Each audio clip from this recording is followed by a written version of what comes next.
This is exactly why we love the Premier League. This is exactly why we love the Manchester Derby. This was a game where I knew that there was something crazy that was going to happen. And no matter who was going to win or lose, there was going to be something very important to talk about. But I don't think many people saw a 2-0 win and probably a complete domination from Manchester United against Manchester City today. I mean, 2-0 at Old Trafford. Maguire hit the bar. There was a goal that was chalked up for offside. This could have been four. And the crazy thing is, this is a Manchester City who are trying to chase Arsenal, and this is a Man United who just got a new manager. So yeah, maybe you could say a new manager bounce, and for Man City, it's like, what's going on? Yes, they had gone maybe 9 games unbeaten, but they had not won any game in their last three. And now it's 4 games on the run in the Premier League and no win at all. So let's talk about it. There's so many things to talk about, but let's start with the near misses and the controversies.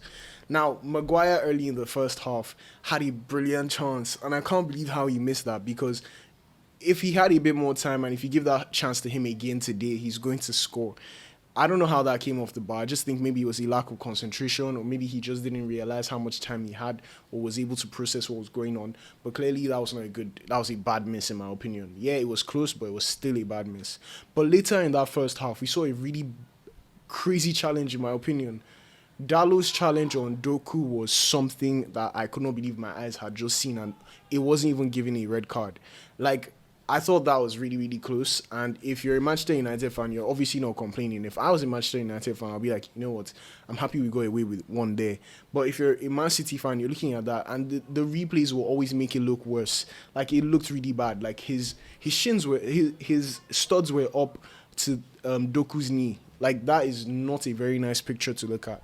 And then you have to say another thing that really saved Manchester City today was Donnarumma. Donnarumma made a number of brilliant saves. And honestly, like, this could have been way worse than 2-0. I'm really shocked about how Man City's defense has been so porous. And yeah, you can clearly see why they're trying to get a Maguire in. And probably even, they might even want to sign another defender based on how badly they're playing in defense. But let's talk about the goals. I mean, look at that first goal. And I think this is one of the reasons why Manchester United were not really happy, or United fans were not really happy seeing the 3-4-3 formation and putting Bruno as a midfielder. Bruno is a number 10. That's just the truth. And that's the best place for him. He was still assisting and scoring goals, but mostly from set pieces. But you want to see Bruno take up that number 10 position because that's his best position. That's where he's going to score, or that's where he's going to get assists from. And today, he went back to that position and he had a brilliant assist. And I knew from the start that Man City were going to put all the pressure on Man United. And this is one thing that I find very interesting whenever Manchester United have interim managers like Solskjaer, like Carrick. Maybe the reason why Carrick was the one that he ended up getting the job was because of the discussions between him and the board and maybe more agreements or certain things. But the truth is, I never expected to see Manchester United play good football today. I expected them to soak in the pressure and then go and take all the opportunities they had with counter-attacks. And that's exactly what happened in this first goal. A brilliant counter-attack, a brilliant run from Mbeumo, a brilliant pass from Bruno Fernandes, showing why he should always be playing in that number 10 role. And like that, Manchester United were 1-0 up. But then, to make matters worse, they even got a second goal, and this was Patrick Dorgu. And you have to say that this guy has been really playing well. He is quite an energetic player. Like, you can just tell that he's ready to run up and down on the field, defend, attack. He's everywhere. He's a unit. He's a tank. And he's always ready to show his energy and give his all for the team. And that's the right kind of player that you want to have in your team if you're a Manchester United fan. So that was a really, really good goal from him, just coming through the defense. I think City's defense, especially Rico Lewis there, they were just caught unaware, and that's not good enough for a team that's supposed to be defending in a situation like that. And it could have been worse. I mean, Mason Mount got a goal with his first touch, but it looks like Cunha was just offside. It must have been really, really, really tight. But altogether, you look at this now, and you have to say that Man City now are in a crazy slump. And Arsenal winning today, which is very likely against the Nottingham Forest side, who are in the bottom half of the table. If Arsenal win today, then there's a 9 points gap. 9 points gap. That means you need a 3-game swing to get anything. And I don't think Arsenal are going to let that many points go this season. And the way Manchester City are playing 4 games in a row without winning a game, they are clearly the ones who are not keeping up. And Arsenal, with the team that they have, with the squad that they have, I don't think they're letting go anytime soon.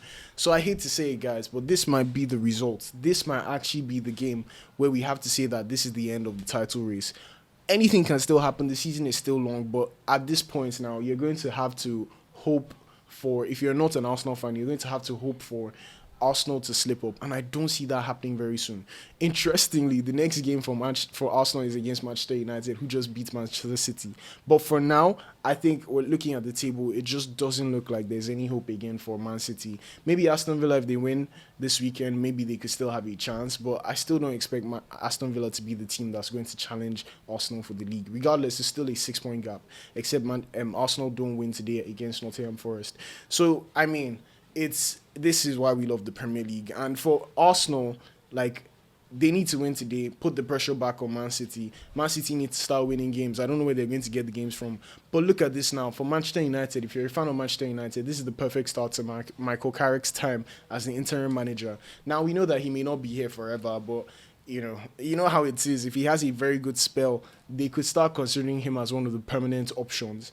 But do you guys think that this was a one-game thing? Do you think it's a one-game wonder kind of situation?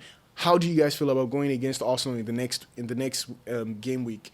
That could be a tough game, and that could really tell where Michael Carrick's football is taking Manchester United. But altogether, this was a fantastic match. For Man City, there's more drawing to do. They have to go back to the drawing board. They have so much that they have to work on. For Manchester United, fantastic win. Hopefully, they can carry the momentum and see what they can do. They're currently fourth, but Liverpool haven't played.